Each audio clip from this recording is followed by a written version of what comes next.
যেই অ্যামাউন্ট ইন্ডিয়াতে নেয় এর বাজাজের সাথে আছে বলে এর প্রাইস অনেক কম ইন্ডিয়াতে। বাট এই machine basically Austrian machine, Austria European country. ওখানে যদি তুমি এই বাইক কিনতে যাও তাহলে এই বাইকের অন রোড প্রাইস পড়ে যাবে মোটামুটি 4.5 lakh 5 lakh. It's like R3, Yamaha R3 Ninja. If you are talking about hitting, KTM এমনই একটা মেশিন যে সিঙ্গেল সিলিন্ডারে 390 সিসির বাইক, তো হিটিং ইস্যু এই বাইকে আছে। Do this every day. I'll be writing things until I'm fucking buried in my grave. 6 feet deep under, but my good morning from Steppin Dhaba. নতুন একটা ডেইলি ব্লগে তোমাদের সকলকে ওয়েলকাম। আজকের টপিক হলো আমাদের অনির্বাণের Duke 390 ownership review. It's been 1 years ও ডিউক 390 ওন করছে, ছোটোখাটো রাইড করেছে এই বাইকটা নিয়ে। ওর মুখেই শুনে নেব কি কি প্রোস অ্যান্ড কনস রয়েছে। Let's go. This is Anirban cum colleague, office colleague. মোটামুটি 1 বছর হয়ে গেল তাই তো? 1 বছর, হ্যাঁ 1 বছরের বেশি হয়ে গেছে। এর আগে তো জিক্সার ওন করতি। এখনও জিক্সার আছে, বাট জিক্সারটা হচ্ছে তোর নর্মাল 155 সিসির ছিল। ওটা নিয়ে আমি কমিউটও করি, অফিস যাই, লোকাল নর্মালি কম সিসির বাইক লোকালে বেশি ইউজ করি। আর এই বাইকটা আমি কিনেছিলাম রাইড টাইড মর্নিং রাইড করার জন্য শুধুমাত্র। ওটার এটার মধ্যে হিউজ ডিফারেন্স পাওয়ারের। পাওয়ার ফিগার দেখতে গেলে ওটা ছিল হচ্ছে 15-16 বিএইচপি অ্যারাউন্ড, আর এটা ডাবলেরও বেশি, I mean 44 BHP. It's a huge it's a huge gap. আর 373 সিসি ইঞ্জিন ডিউক 390। এটা মোটামুটি popular machine, one of the best. আমি বলতে পারি শর্ট পিক আপের মধ্যে KTM Duke I mean popular ইন্ডিয়াতে। ডিউক এসছিল 2012-এ ইন্ডিয়াতে ফার্স্ট, KTM এসছিল বাজাজের হাত ধরে। তারপরে ডিউকের ভ্যারিয়েন্ট RC, এখন অ্যাডভেঞ্চার 390 আছে। অনেকে বলে ডিউক ছাপড়ি, but it's depend upon the person, কে চালাচ্ছে কীভাবে চালাচ্ছে তার উপর ডিপেন্ড করে। এটাই বলবো, মেশিন খুব সুন্দর, সিঙ্গেল সিলিন্ডারের মধ্যে one of the best machine. মাইলেজটা একটু কম 390 সিসির। মাইলেজ কত? মাইলেজ মোটামুটি ইন সিটি অ্যারাউন্ড 22-23। হাইওয়েতে যদি একটা সার্টেন স্পিড ধরে চলা যায় তাহলে এটা মোটামুটি ক্যান গিভ ইউ 27-28। এই ইয়ারেই আমি গেছিলাম লং ট্রিপে একটা, তখন মোটামুটি দিয়েছিল 27-28। আরেকজন গেছিলো আমার সাথে হিমালয়ান 400 নিয়ে, তো ওর দিয়ে মাইলেজ একটু কম দিয়েছে, ওর 29 দিয়েছে, আমার 28 দিয়েছে। বিএইচপির দিক থেকে পাওয়ার অনেক বেশি, 5.5 সেকেন্ডসে মোটামুটি 0 to 100 হিট করে বাইক। স্পিড অনেক 170-র কাছাকাছি। ইউটিউবে অনেক ভিডিও আছে, বাট অত জোরে চালানো উচিত না, আই ডোন্ট রেকমেন্ড।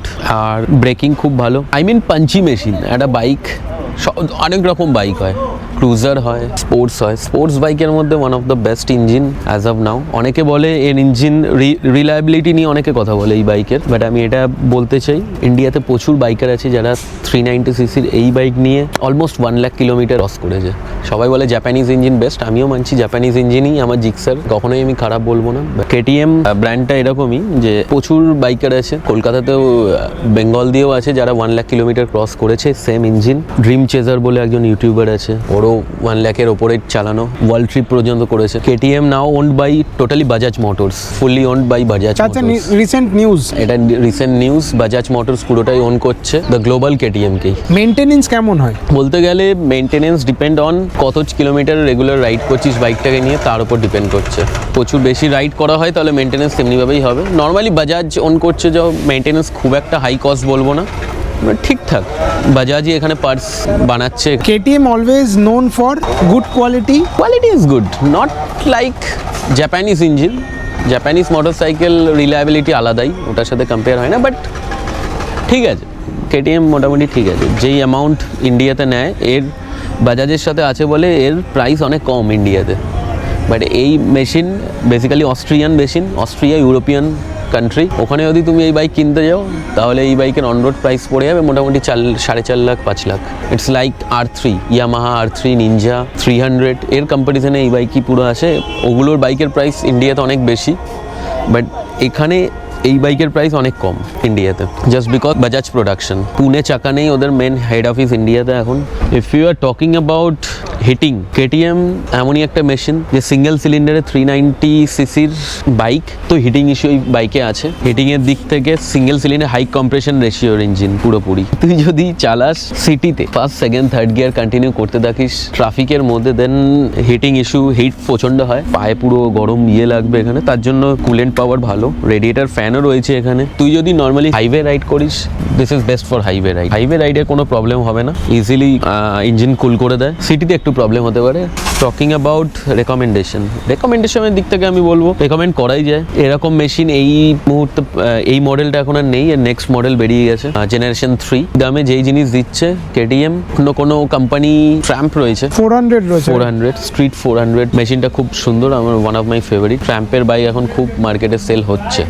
যদি কেউ চায় punchy riding, totally I recommend you go and buy this. Braking, one of the best braking motorcycle till now, 400 সিসির মধ্যে, ডুয়েল চ্যানেল এবিএস, হেডলাইট খুব সুন্দর, খুব স্লিক মোটরসাইকেল, খুব ছোটোর মধ্যে দেখতে। গুড সিটিং পজিশন, হাইট যাদের 5.7 5.6 এর ওপরে তারা ইজিলি পা টাচ করবে, কোনো প্রবলেম নেই সিটিং হাইট নিয়ে। আর speedometer one of the best, trip meter, fuel gauge, speedometer, fuel, heating, kill switch on করা আছে, নিচে স্ট্যান্ড নামানো আছে, সব কিছুর ইন্ডিকেট করবে এখানে।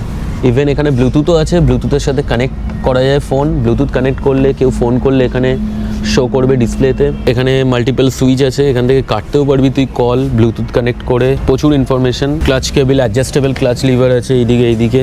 সাউন্ড এক্সস্ট নোট খুব ভালো, যে পেছন থেকে থাকবে সে ভালো বুঝতে পারবে যখন তুই এক্সেলারেশন করবি বাইকের, খুব সুন্দর একটা সাউন্ড থাকে।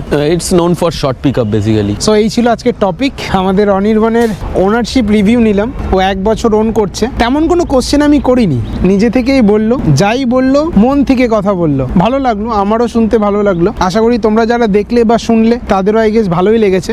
এইরকমই বিভিন্ন রকম টপিক নিয়ে, যেহেতু আমিও বাইক লাভার, সেও বাইক লাভার, বাইক লাভার আসবে মিরাজ, Okay. আমাদেরই অফিস কলিগ। মিরাজও কিছুদিনের মধ্যে আরেকটা বাইক কিনছে, হার্লে ডেভিডসন। ও বলেছিল হার্লে ডেভিডসনের 440টা নেবে। Okay. দেখা যাক, লেটস সি কবে আসবে, তবে নেক্সট রিভিউ আসবে আরেকটা বাইকের। দেখা হচ্ছে আবার কালকে। By. Cause I never feel complacent.